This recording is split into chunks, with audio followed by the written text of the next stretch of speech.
మనం send off చెప్పి ఆ ట్రైన్ దిగుతుంటే కదులుతూ ఉన్న ట్రైన్ దిగుతుంటే ట్రైన్ కానీ పడిపోయి అక్కడే సెపరేట్ అయిపోయారు రెండు వాళ్ళు.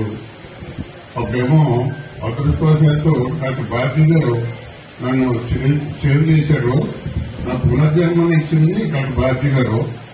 ఆ తదుపరి కొన్నాళ్ళకి నాకు వచ్చిన ప్రాబ్లం ఆపరేషన్ చేసుకున్న తర్వాత పూణే వెళ్లాల్సి వచ్చింది. ప్రతిసారి పూణే ఆపరేషన్ సెంటర్కి ట్రైన్ రిజర్వేషన్ దొరికిన రోజునేమో అక్కడ అపాయింట్మెంట్ దొరికేది కాదు, అక్కడ అపాయింట్మెంట్ దొరికిన రోజునేమో ట్రైన్ రిజర్వేషన్ దొరికేది కాదు.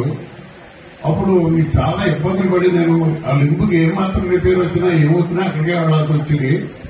నా యాక్సిడెంట్ ఆ ఇబ్బంది పడి ఇటువంటి ఇబ్బంది పడకూడదు ఫ్యూచర్ లో ఎవరు నన్ను సదుద్దేశంతో ఆ రోజు నుంచి నేను ప్రయత్నం చేసి చాలాసార్లు విఫలమయ్యి 1998లో ఆ పాలనలో first hitech artificial centre start చేయగలిగాను.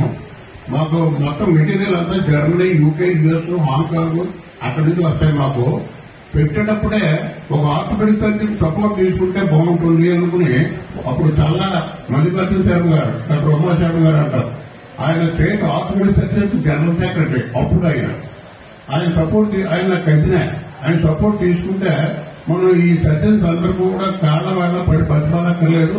ఆయన సపోర్ట్ తీసుకుంటానన్న ఉద్దేశంతో ఆయన మీరు పార్ట్నర్షిప్ ఉంటారా అని చెప్పారంటే తప్పకుండా అన్నారు. 98లో స్టార్ట్ చేసాం. అది స్టార్ట్ చేసినప్పుడే అనుకున్నాం మేము చిన్నపిల్లలందరికీ ఉచితంగా ఇద్దాం, సంవత్సరానికి అయిన బిజినెస్ ని బట్టి కొంతమంది నిరుపేద విద్యార్థులకు ఉచితంగా ఇద్దాం ఖచ్చితంగాను అని చెప్పని స్టార్ట్ చేసినప్పుడే అనుకున్నాం. పెట్టి ఇప్పటికే 26 సంవత్సరాలు అయింది. మన పాత్రికేయ మిత్రులందరికీ కూడా తెలుసు నేను ఉచితంగా చేసి సేవలు నేను. సో ఇప్పుడు మన ఎట్లా దాదాజీ గారు ఇప్పుడు ఫౌండేషన్ పెట్టారంటే నేను ఫౌండేషన్ అనే పేరు పెట్టకుండా నేను సర్వీస్ చేస్తున్నాను అప్పటి నుంచేను. ఇప్పుడు ఈయన ప్రత్యేకం ఈ రోజు పెట్టారు కానీ ఫౌండేషన్ ఈయన పెట్టక ముందు నుంచి నాకు ఫేస్బుక్ మిత్రుడు ఈయన ఎట్లా దాదాజీ గారు, ఆ తర్వాత వాట్సాప్ మిత్రుడు కూడాను. ఆయన కరోనా వచ్చినప్పటి నుంచి కూడా ఆయన తీసుకొచ్చి సేవా కార్యక్రమాలు ప్రతి కార్యక్రమం కూడా ఫేస్బుక్ లో పెడుతుంటారు ఆయన. ఆ తర్వాత నాకు వాట్సాప్ లో కూడా ఆయన పంపుతూ ఉంటారు. ఇటువంటి కార్యక్రమాలు చేసి తీరాలి అందరూ. ఎందుకంటే ఇంగ్లీష్ లో నా సేయింగ్ ఒకటి ఉంది, if you are unable to maintain very healthy relation with all of your lovely family members there is no meaning in living. మన బంధువర్గం అందరితోటి, మన ఫ్యామిలీ మెంబర్స్ అందరితోటి అద్భుతమైన రిలేషన్షిప్ లేకపోతే, అంటే అన్నదమ్ములు కొట్టుకోకుండా, అప్పచెల్లులు కొట్టుకోకుండా, ఇంకొకళ్ళు అలా దెబ్బలాడుకోకుండా అద్భుతమైన రిలేషన్షిప్ లేకపోతే బతుకు వ్యర్థం. రెండోది ఏమిటంటే if you are not useful to the society in one way or other, అందరూ బతుకుతున్నారు, మనం బతుకుతాం. ఎందుకంటే మీనింగ్ ఉండాలి, బతకడానికి మీనింగ్ ఉండాలి. సొసైటీకి ఏ రకంగా మనం ఉపయోగపడగలుగుతున్నాం.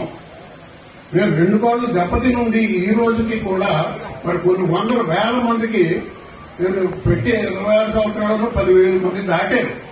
ఆ తదుపరి ఈ మధ్యన 4 ఆవులు కాళ్ళు వేసాం మేము.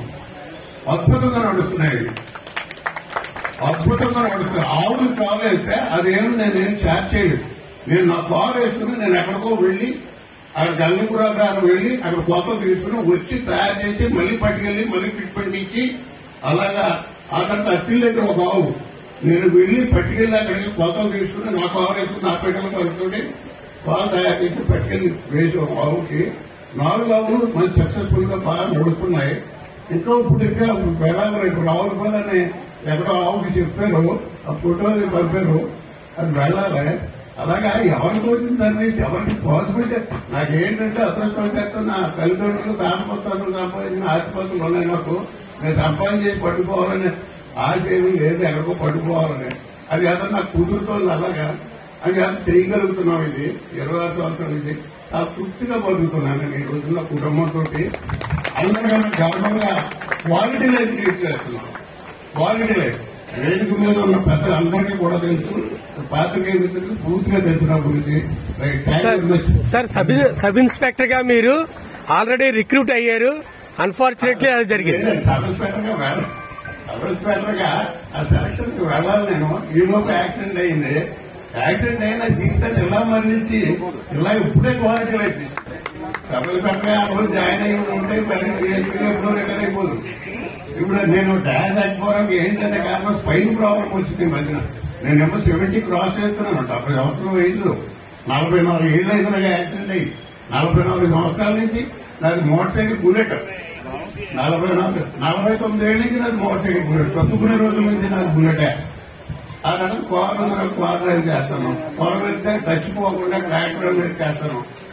సో మంచి క్వాలిటీ నేను ట్రీట్ చేస్తున్నాను. Once again thank you much for you all.